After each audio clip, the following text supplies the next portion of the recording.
right, guys. Yeah, I'm happy. If I seem a little somber, I'm a Bombers fan out here in the CFL, and I just watched my team lose the Grey Cup with like 15 seconds left in the game. So I'm mixed emotions right now, guys. So sorry about that. And my goodness, I watched them lose the Grey Cup last year by 1 point, and now this.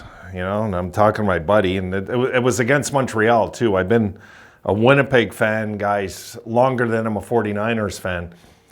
Since the 70s, I've been a fan of the Bombers, so this one stings.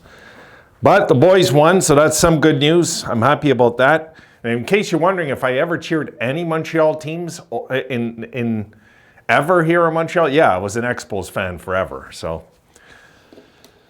And that was it, though. Not football and not hockey. Okay, guys, let's take a look at the numbers, and we'll talk about what we just seen. And it was funny because I was listening to the football game. I had both going at the same time. I could hear it on the computer both at the same time, so I was going back and forth. And the Sabres game was kind of quiet. We weren't really exactly... what would the word be? Destroying them. But a win is a win, guys. We're going to take it. Let's look at the numbers. Okay, Hawks outshoot us 26-20. We have the edge in the faceoffs, 55% to 45. The Sabres scored in the power play, guys. They scored in the power play, 1 for 3. And our penalty kill was perfect again tonight. This is good news. It seems like our penalty kill is back doing its thing again, which surprises me. Hits, we had 12, they had 11. Low hitting affair. We had 13 blocks, they had 9. Shots on goal per period. 8 apiece in the first.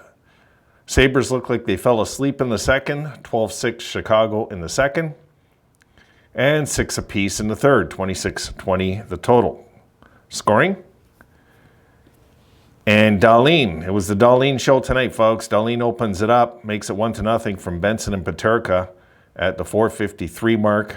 End of one. We go to the second. Radish scores at 3:28 on a beautiful tip-in. You can't blame UPL on that. That was a perfect tip-in, guys. So no blame. UPL was solid in this game, by the way. So that makes it 1-1. And Skinner on the power play from Dahlin and Peterka makes it 2-1. And Kurashev makes it 2-2 at what time? 17:28. And there Bedard got a point, as you see in Reichel. Bedard does get an assist in the game. We go to the third. And Eric Johnson, the old guy, gets the winner for Middlestat and Dahlin halfway through, as you see, at 10:36. What a relief. My goodness, guys. We needed to win a game. And I don't care how we won, we won. It wasn't pretty because we weren't doing much. Our forwards did nothing, basically, 5-on-5 tonight. But we'll take this. We'll take it. Guys, I tell you, Cousins doesn't look right out there. He doesn't. I'm sure he's playing through something. You've seen him when he did an attempt on an empty net. Like there's just his confidence. Something's going on with him. But I'm not worried about Cousins, guys. I'm just making an observation. He really looks like his confidence is down. His game is down. It just right now. But I did keep that open, right? Yes, I want to talk about a few things there. We'll get back to that, guys. Good news. Vegas lost again. They lost in tonight's game. I believe they were shut out, weren't they? 3-0 by the Penguins. I know that's not good for us. I know. But I really like when Vegas loses. Just looking at it, town. Phillies winning again. Oh, they won. They won. Okay, let me go through a few things here, guys. Quiet nights, Okposo, quiet night. Not a terrible night, but a quiet night. No hits, no shots, no points. Almost 14 and a half minutes of ice time. Cousins, he had 3 shots, he had a hit, but You could tell he's not himself. I mean, that's obvious. Middlestat, I thought tonight kind of struggled, guys, at certain points. I don't know if I was just seeing what I wanted to see, because I'm not looking for Middlestat to struggle. But you know what? He's kind of entitled to a night where he's not doing his usual dominant thing, because he has been pretty dominant this year, even though, you know, we don't really, the league doesn't really say it, that he's really one of these. I guess it's safe to say he's a top 50 player in the league now. I think that's fair to say.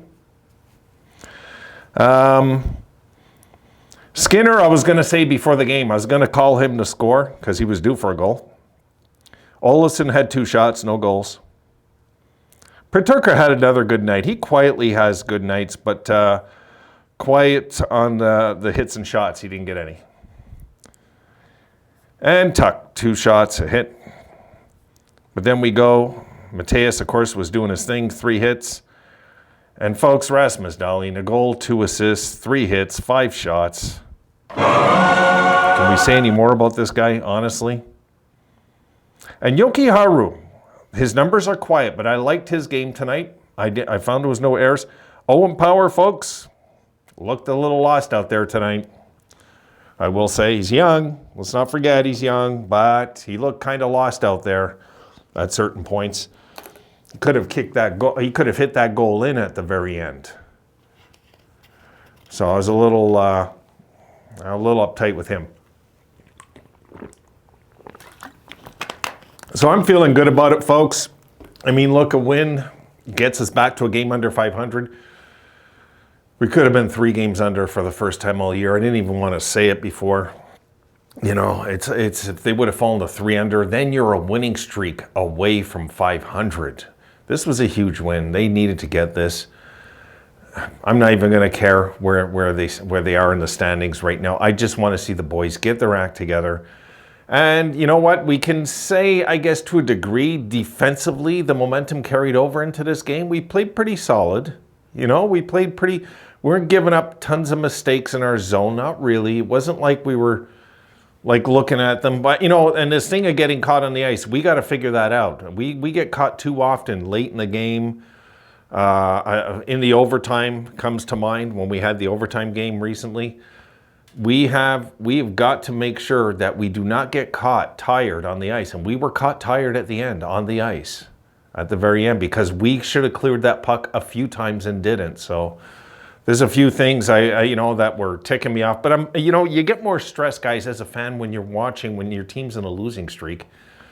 Everything seems to impact so much harder. You know, it was so much more stressful. Plus, I was dealing with the football game at the same time, so I'm like stressing out everywhere tonight, which is, you know, what sports fans do is we stress ourselves out. But hey, look, the Niners won for me. I know the Bills won for you guys, right? Didn't the Bills blow out who they played? I'm going to do a little football recap, guys. Give me a second. I want to check that out because I'm pretty sure the Bills blew out somebody.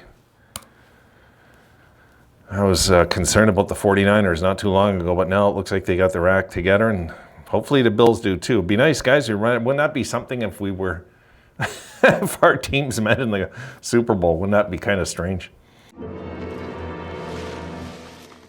But I'd love to see the Bills break through. Now there it is. Oh, they beat the Jets 32-6. Eh? Wow. I'll go look at those numbers after and see what how that broke down. The Niners beat Tampa.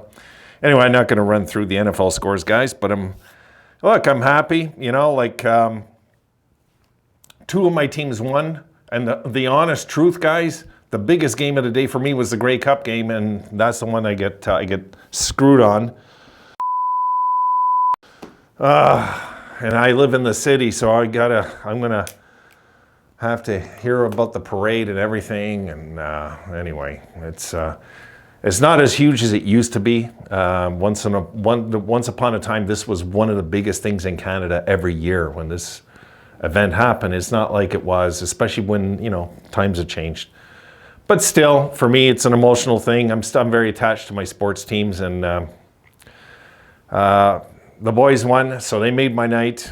Thank goodness for that one. So now we're going to go to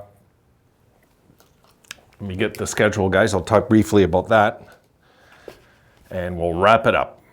Because right now, it's been an emotional night for me. All right, we're going to Washington on the 22nd. Wow, I didn't know it was a 2-day break. Okay, I thought it was one. Okay, it's a 2-day break. We play on the 22nd at Washington, back home after that, guys. And then we're on the road in Jersey, Rangers, St. Louis, Carolina. This is it. So we're 1-1 on this road trip. I'm counting all of these as the road trip. The home game I'll just count as whatever. It's the home game. But we have another 5 games coming up here. And right now, guys, it's stressful to say the least. Really, it is. We've got 5 more games on the road. I figure we got to win 4 of them, at least. So, guys, I'm going to leave it there. I'm going to call it a night. I'm emotionally burnt out from sports. I got to relax because I have a busy day tomorrow. And we'll try to get back things a little to normal here by the end of the month, with the channel. So, guys, have a good night. I'm sure it was a good sports day for you Buffalo fans out there. The Sabres, Bills both won. Take it and run with that, guys. And I'm 2 out of 3, so them's the breaks of sports, folks. The boys won. I'm happy with that. See you guys soon.